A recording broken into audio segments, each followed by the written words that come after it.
हमारे पूर्व छात्र बड़े हो गए, नामवर हो गए, प्रतिष्ठित हो गए, प्रभावी हो गए, तो थोड़ा सा विद्यालय का भी उनके कारण लाभ हो, इसमें कोई गलती नहीं है। लेकिन सब लोग नहीं, सब जगह नहीं ऐसा होता। विद्या भारती में ये जो काम होता है उसके कारण ये दोनों नहीं है। नहीं, स्वाभाविक अपने पूर्व छात्रों का गौरव तो विद्या भारती के लोगों में भी है, परंतु केवल वो कारण नहीं है यहां बोला। और विद्या भारती को प्रत्यक्ष सहायता मिली न मिली, उनको अपना काम तो करना ही है। जब प्रारंभ हुआ तब क्या था? कुछ नहीं था, एक छोटा सा कमरा था, कुछ छात्र थे और 2 शिक्षकों को बताया था, इसलिए वो कर रहे थे। न वेतन था न कुछ था। एक व्रत लेकर विद्या भारती के लोग चल रहे, और इसलिए जब ऐसे अपने पूर्व छात्रों को वो बुलाते हैं तो उसके पीछे कुछ और उद्देश्य रहता है। विद्या भारती की शिक्षा किस लिए चलती है?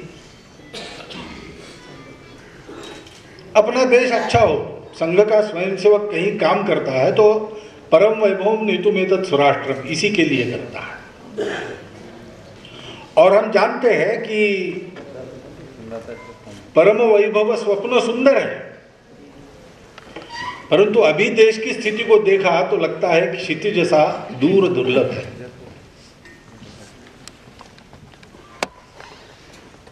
उस दूर दुर्लभ स्वप्न को सत्य में साकार करना है। उपाय क्या है? समस्याएं क्या है? अनेक लोग बताएंगे, उसकी चर्चा आए दिन होती रहती है, क्योंकि समस्या किसी न किसी को पीड़ा देती है। जिसको पीड़ा होती है वो रोता है, चिल्लाता है। इसलिए समस्या हो रही है, कहाँ हो रही है, क्या हो रही है, ये जानना बड़ा आसान है। हम जानेंगे नहीं तो भी वो सामने खड़ी हो जाएगी, अपने आप को जता देगी।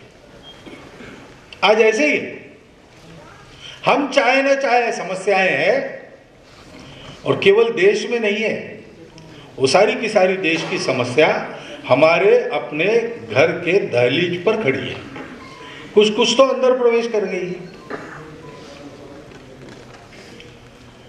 अब उपाय के लिए लोग हमेशा दूसरों को ढूंढते हैं। उपाय नहीं होता तो दूसरों की तरफ उंगली दिखाते हैं, दूसरों पर दोषारोपण करते हैं। परंतु ये विचार अगर किया जाए कि हम लोगों के देश में, हम लोगों के समाज में ये सारी परिस्थिति क्यों उत्पन्न हुई? दुनिया के जीवन का सत्य पास रखने वाले लोग हम में लोग हैं। सनातन काल से उनकी परंपरा विद्यमान है। पिछले 200 वर्षों में दुनिया के इतिहास में किसी देश को इतने महापुरुष नहीं मिले जितने हमको मिले, और उसमें आत्म साक्षात्कारी महापुरुष भी थे।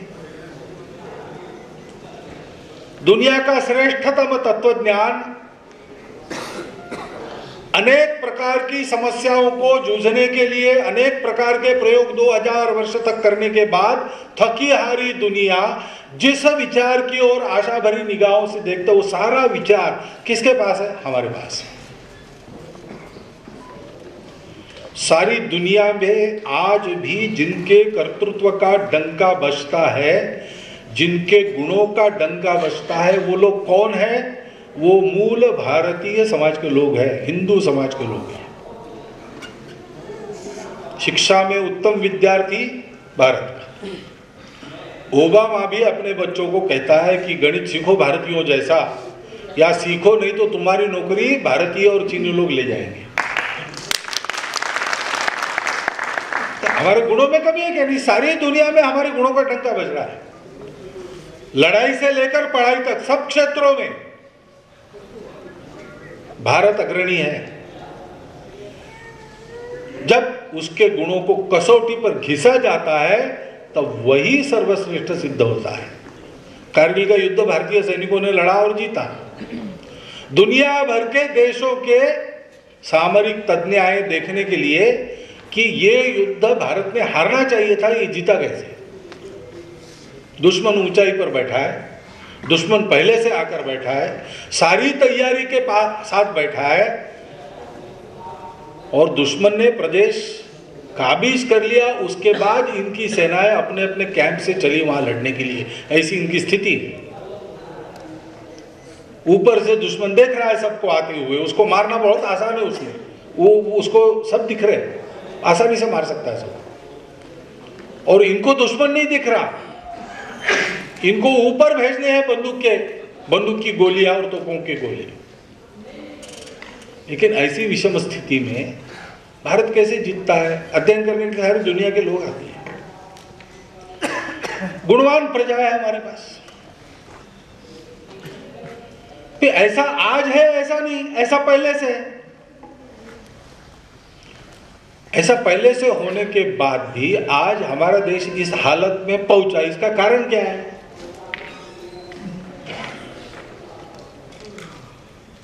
स्वतंत्रता के पश्चात इतने वर्ष होने के बाद भी हम लोगों ने अपने आप को स्थिर करने लायक अपनी उन्नति नहीं की। उन्नति बिल्कुल नहीं की, ऐसा नहीं किया है। इतने सारे गुण हैं तो कुछ ना कुछ होगा ही, उतना हो भी रहा है। लेकिन एक देश के नाते हम सुरक्षित रहेंगे क्या, तो आज विचार करना पड़ता है। अपने समाज की गुणवत्ता के भरोसे तो दम भर के हाँ कहते हैं, लेकिन परिस्थिति को देखते और जो हो रहा है, घटनाएं सुनते हैं, तो शंका आती है कि होगा क्या। स्वतंत्रता के समय 1600 करोड़ रुपया ब्रिटेन से वसूलना था। 30,000 करोड़ रुपया हमारे खजाने में बाकी था। नफे में चलने वाला धंधा हमने शुरू किया। और आज क्या है? हम अपने मालिक थे, हम किसी के गुलाम नहीं थे, किसी के कर्जदार नहीं थे। उल्टा हमको वसूलना था, और हमारे पास इतनी सारी पूंजी थी खजाने में पड़ी, और एक से एक विद्वान ऐसे लोग हमको मिले देश का अर्थकारण चलाने के लिए। आर्थिक हालत ऐसी क्यों है? ये सारे प्रश्न बताते हैं कि समस्याओं के उत्तर बाहर नहीं है, समस्याओं के उत्तर हमारी अपनी दुर्बलताओं में है। उनको दूर करो। और हमारी अपनी कौन सी दुर्बलता है? तो पहली बात है स्व गौरव का अभाव।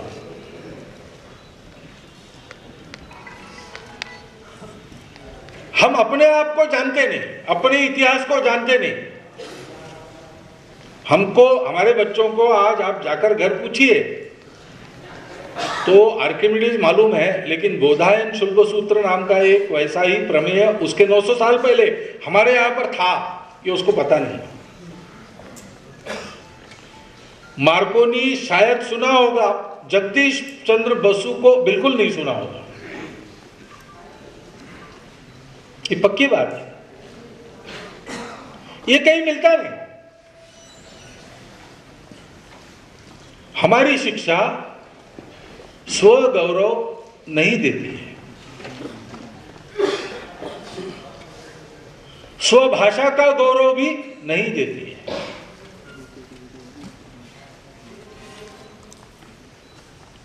मातृभाषा के बारे में स्वाभिमान पैदा नहीं करती।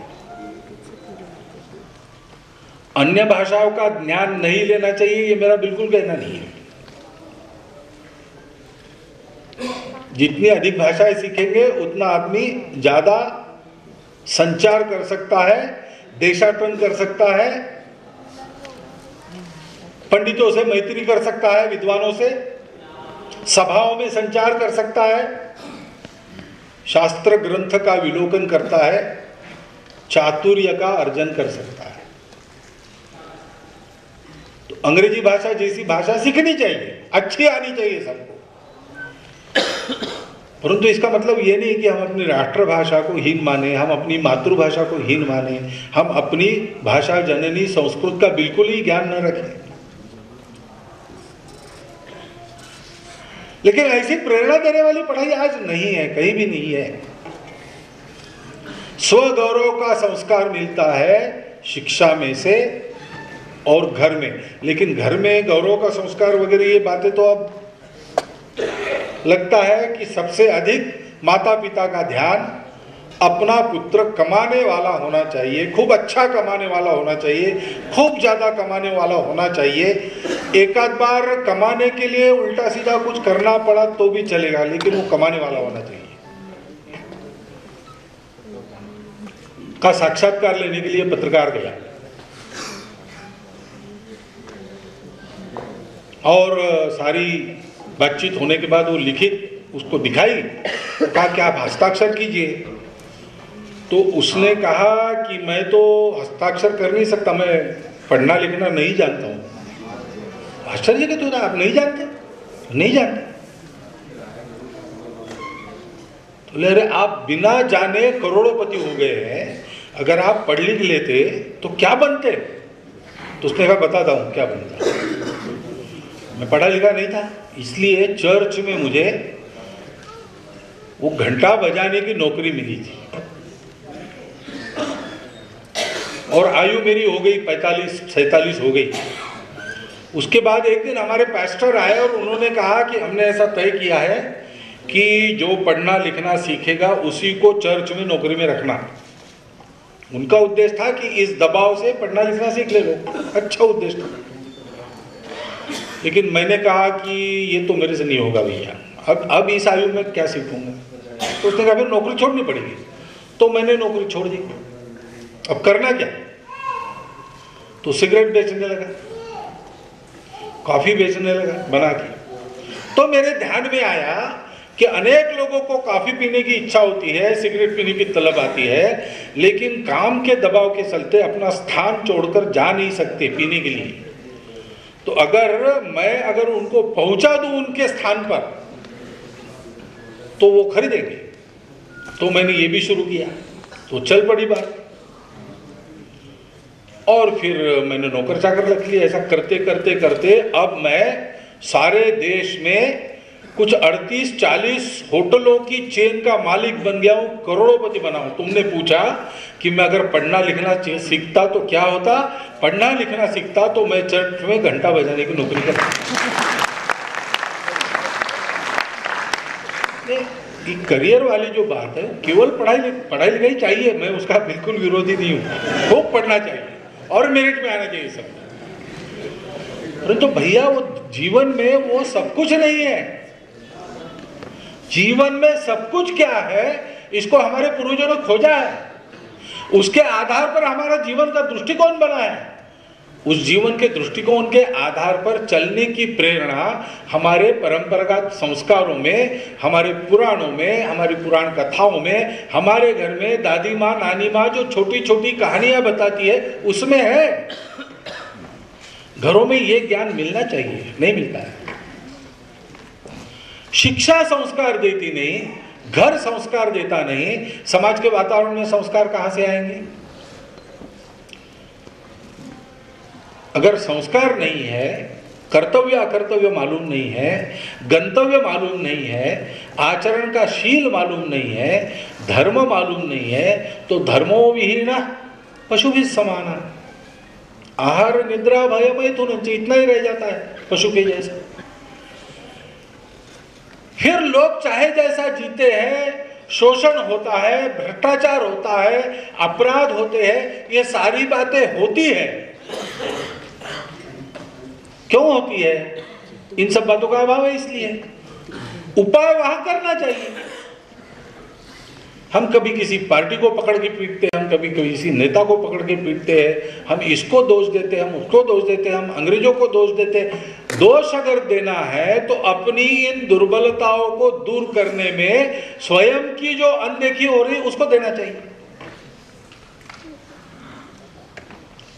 विद्या भारती का काम इस वातावरण को सुधारने के लिए चलता है। विद्या भारती ऐसी शिक्षा प्रदान करती है जिसमें से वास्तविक मनुष्य निर्माण होता है। इस देश के प्रत्येक व्यक्ति के लिए जलने वाला हृदय रखने वाले व्यक्ति तैयार होते हैं। और कैसे तैयार होते हैं? विद्याभारती अपने देश के इतने करोड़ों छात्रों को पढ़ा सकती है क्या? नहीं पढ़ा सकती। बहुत बड़ी है विद्याभारती, 30,000 से ऊपर विद्यालय चलते हैं, एकल विद्यालय और संस्कार केंद्र और अलग।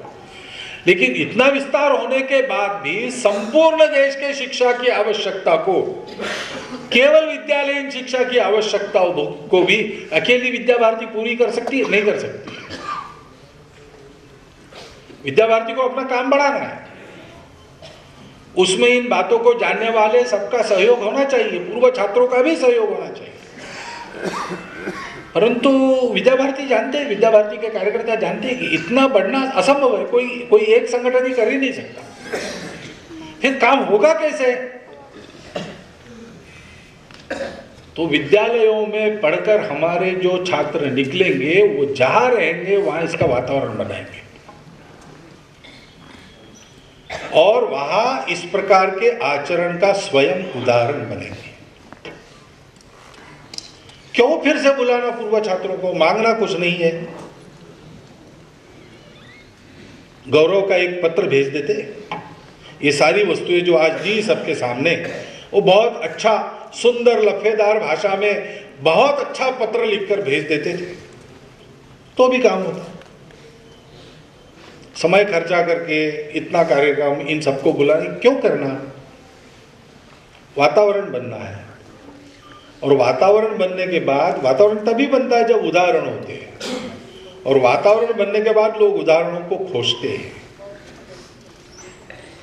विद्याभारती के पूर्व छात्र उदाहरण है। विद्याभारती क्या करती है? भाषण सुनने की आवश्यकता नहीं। विद्याभारती का कोई पूर्व छात्र है, उसको देखो, विश्वास के साथ ये कहने लायक काम विद्याभारती ने आज तक किया है, उसको ध्यान में रखना। आज यहां पर सब लोग हैं, विद्याभारती के कार्यकर्ता भी हैं, विद्याभारती के हितैषी नागरिक माता भगिनी भी है, विद्याभारती के पूर्व छात्र भी हैं। विद्याभारती में जो शिक्षा हमको मिली, जो जीवन का दृष्टिकोण मिला, जो दिशा मिली है, उसको अपने जीवन में उतारकर उसका उदाहरण बनाकर दिखाना।